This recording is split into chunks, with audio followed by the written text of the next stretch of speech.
स्वागत है बच्चों आप सभी का हमारे YouTube चैनल महादेव ट्यूटोरियल में। बच्चों आज हम लोग बात करेंगे, जैसा कि आप जानते हैं मैग्नेटिज्म पढ़ रहे हैं, उसी मैग्नेटिज्म के नेक्स्ट सीरीज को स्टार्ट करते हैं। और पहला टॉपिक है आज हम लोगों का magnetic field lines. Magnetic field lines क्या होता है बच्चों? किसी मैग्नेट के चारों ओर मैग्नेटिक फील्ड को रिप्रेजेंट करने के लिए, इंडिकेट करने के लिए लाइंस का इस्तेमाल करते हैं, जिसे मैग्नेटिक फील्ड लाइंस कहा जाता है। बच्चों मान लिया जाए एक मैग्नेट है और इस मैग्नेट के चारों ओर मैग्नेटिक फील्ड को रिप्रेजेंट करने के लिए ये ब्लू कलर का लाइंस का इस्तेमाल किया गया है और इस लाइंस को मैग्नेटिक फील्ड लाइंस के नाम से हम लोग जानते हैं। ठीक है, नेक्स्ट बात करें बच्चों properties of magnetic field lines. In magnet के चारों ओर जो मैग्नेटिक फील्ड लाइंस है, इस मैग्नेटिक फील्ड लाइंस का प्रॉपर्टीज क्या हो सकता है? तो पहला प्रॉपर्टीज बच्चों मैग्नेटिक फील्ड लाइंस एक क्लोज कर्व होता है। क्लोज कर्व का क्या मतलब है? तो ये magnetic field lines north pole से निकलता है और साउथ पोल में इन करता है। आप देख सकते हैं नॉर्थ पोल से ओरिजिनेट होता है और साउथ पोल में इन करता है। बच्चों अगर आपसे पूछा जाए मैग्नेटिक फील्ड लाइंस का direction outside the magnet, that will be from north pole to south pole. And अगर आपसे पूछा जाता है मैग्नेटिक फील्ड का डायरेक्शन इनसाइड द मैग्नेट, तब आप कहेंगे पोल टू नॉर्थ पोल।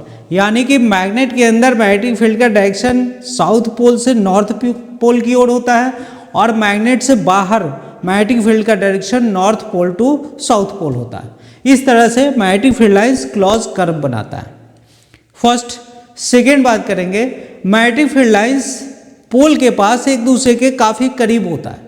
आप देख सकते हैं पोल के पास यहाँ पे मैग्नेटिक फील्ड लाइंस एक दूसरे के काफी, मैग्नेट के मिडिल में मैग्नेटिक फील्ड लाइंस एक दूसरे से दूर होता है। यही कारण है बच्चों मैग्नेट के द्वारा सबसे ज्यादा मैग्नेटिक फोर्स पोल के पास लगता है, क्योंकि मैग्नेटिक फील्ड लाइंस एक दूसरे के काफी करीब है। और सबसे कम फोर्स किसी मैग्नेट के द्वारा सबसे कम force middle of the magnet में अप्लाई किया जाता है, क्योंकि मिडिल ऑफ द मैग्नेट में मैग्नेटिक फील्ड लाइंस एक दूसरे से काफी दूर दूर होता है। ठीक है, नेक्स्ट प्रॉपर्टीज की बात करें बच्चों, मैग्नेटिक फील्ड लाइंस कभी एक दूसरे को इंटरसेक्ट नहीं करता। आप देख सकते हैं ये जो मैग्नेटिक फील्ड लाइंस बना हुआ है कभी एक दूसरे को इंटरसेक्ट नहीं करता। क्यों इंटरसेक्ट नहीं करता? यह एक इंपॉर्टेंट क्वेश्चन है, आने वाले क्लासेस में हम लोग इसको डिस्कस करेंगे। अभी सिर्फ इतना याद रखिए मैग्नेटिक फील्ड लाइंस कभी एक दूसरे को इंटरसेक्ट नहीं करता है। नेक्स्ट बात करें बच्चों मैग्नेटिक फील्ड। मैग्नेटिक फील्ड क्या होता है तो पहले भी डिस्कस कर चुके हैं। अगर हम लोग क्वालिटेटिव डेफिनेशन की बात करें तो किसी मैग्नेट के चारों ओर का वो एरिया, किसी मैग्नेट के चारों ओर का वो एरिया जहां तक किसी दूसरे मैग्नेटिक सब्सटेंस या किसी दूसरे मैग्नेट को लाने के बाद फोर्स महसूस करना स्टार्ट हो जाता है, फोर्स अप्लाई होना स्टार्ट हो जाता है, उसे कहते हैं हम लोग मैग्नेटिक फील्ड। यानी कि किसी मैग्नेट के चारों ओर को वो एरिया जहां तक फोर्स मैग्नेटिक फोर्स लगता है वो एरिया कहलाएगा मैग्नेटिक फील्ड। ठीक है, लेकिन अगर हम लोग क्वांटिटेटिव डेफिनेशन की बात करें मैग्नेटिक फील्ड का क्वांटिटी क्या होगा, तो आप कह सकते हैं force experienced by unit pole strength of a magnet. किसी मैग्नेटिक फील्ड में यूनिट पोल स्ट्रेंथ वाले मैग्नेट के द्वारा जितना फोर्स फील किया जाता है उसे कहते हैं हम लोग मैग्नेटिक फील्ड। तो बच्चों मैग्नेटिक फील्ड का अगर आप डेफिनेशन की बात करें तो ये मच्छर यहाँ, मैग्नेटिक फील्ड की बात करें तो बच्चों F इक्वल टू होता है, ये F इक्वल टू होता है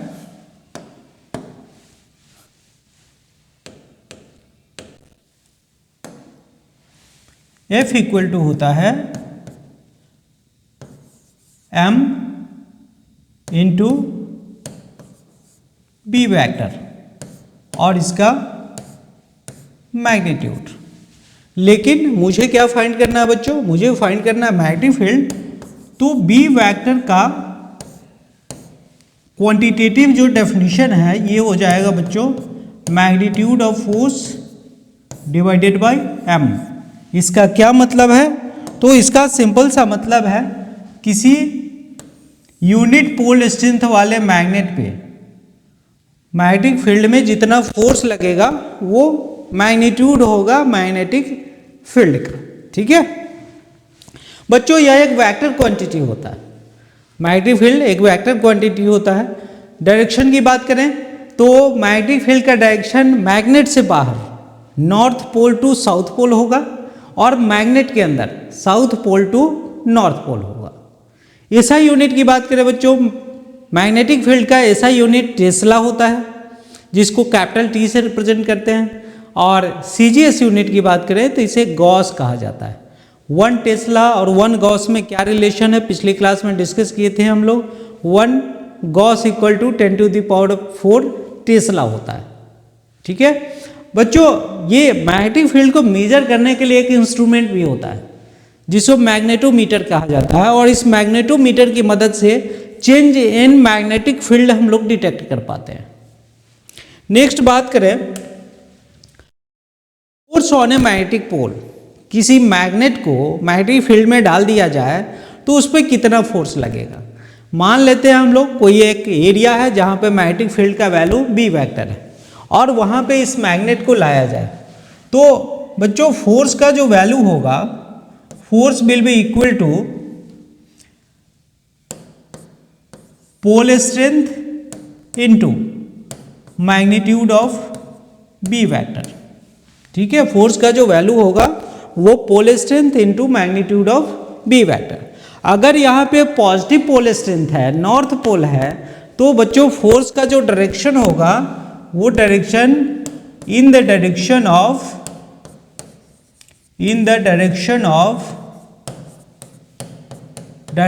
ऑफ फोर्स किस डायरेक्शन में लगेगा, in the direction of magnetic field B vector.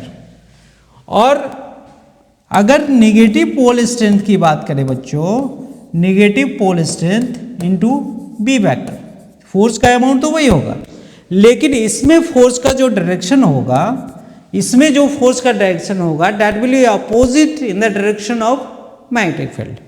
तो इसका डायरेक्शन होगा in the opposite direction of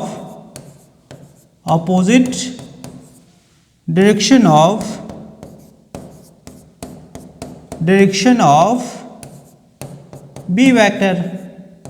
B vector means magnetic field. ठीक है, चलिए ये बात समझ गए बच्चों हम लोग। एक फॉर्मूला ये हुआ और दूसरा फॉर्मूला ये हुआ, ये मुझे किसी मैग्नेट पे मैग्नेटिक फोर्स में लगने वाले फोर्स का मैग्नीट्यूड अवेलेबल करवाता है। नेक्स्ट बात करें बच्चों, magnetic field due to a straight conductor. किसी स्ट्रेट कैरिंग कंडक्टर के द्वारा मैग्नेटिक फील्ड प्रोड्यूस होने का क्या पैटर्न होगा। तो बच्चों किसी स्ट्रेट कंडक्टर में जो मैग्नेटिक फील्ड प्रोड्यूस होता है वो कंसेंट्रिक सर्किल होता है। जैसा कि डायग्राम में आप देख पा रहे हैं, ये कंसेंट्रिक सर्किल होता है कंडक्टर के चारों ओर, लेकिन परपेंडिकुलर होता है। मान लिया जाए ये करंट का डायरेक्शन है अपवर्ड, तो इसमें जो मैग्नेटिक फील्ड प्रोड्यूस होगा इस कंडक्टर के चारों ओर कंसेंट्रिक सर्किल, बहुत सारा रिंग जनरेट होगा और ये कंसेंट्रिक सर्किल मैग्नेटिक फील्ड का डायरेक्शन होगा। तो बच्चों आपसे पूछा जाए what will be the pattern of magnetic field lines produce due to current carrying conductor, तो आपका आंसर होना चाहिए concentric circle but perpendicular to the conductor. ठीक है, नेक्स्ट बात करते हैं बच्चों, इस मैग्नेटिक फील्ड को फाइंड कैसे करते हैं। मैग्नेटिक फील्ड का डायरेक्शन हम लोग फाइंड कैसे करते हैं। अब कंसेंट्रिक सर्किल है तो दो डायरेक्शन हो सकता है, या तो क्लॉकवाइज हो सकता है या एंटी क्लॉकवाइज हो सकता है। तो राइट हैंड थंब रूल के द्वारा हम लोग मैग्नेटिक फील्ड लाइंस का डायरेक्शन पता करते हैं due to current carrying straight conductor. अब राइट हैंड थंब रूल कहता है बच्चों, थंब को जैसा कि डायग्राम में आप देख पा रहे हैं, थंब को करंट के डायरेक्शन में रख दिया जाए। मैं मान लेता हूँ करंट अपवर्ड मूव कर रहा है और तो अपने राइट हैंड के थंब को मैं करंट के डायरेक्शन में रख दिया और इस कंडक्टर को पकड़ने के लिए जिस डायरेक्शन में मेरा 4 फिंगर्स मूव करेगा वो डायरेक्शन हो जाएगा मैग्नेटिक फील्ड लाइंस का डायरेक्शन। ठीक है, तो यहाँ पे आप देख पा रहे हैं राइट हैंड यहाँ पे डालेंगे और जैसे ही इस कंडक्टर को पकड़ने की कोशिश करेंगे बच्चों, आपका 4 फिंगर्स एंटी क्लॉकवाइज डायरेक्शन में मूव कर रहा है, इसलिए मैग्नेटिक फील्ड लाइंस का डायरेक्शन यहाँ पे एंटी क्लॉकवाइज रिप्रेजेंट किया गया है। और राइट हैंड थंब रूल, इसका डिस्कशन मैंने कर लिया, क्या काम होता है इसका। नेक्स्ट बात करते हैं बच्चों, factors on which magnetic field produce due to straight current carrying conductor depends. किसी स्ट्रेट करंट कैरिंग कंडक्टर के द्वारा जो मैग्नेटिक फील्ड प्रोड्यूस होगा वो किन किन फैक्टर पर डिपेंड करेगा।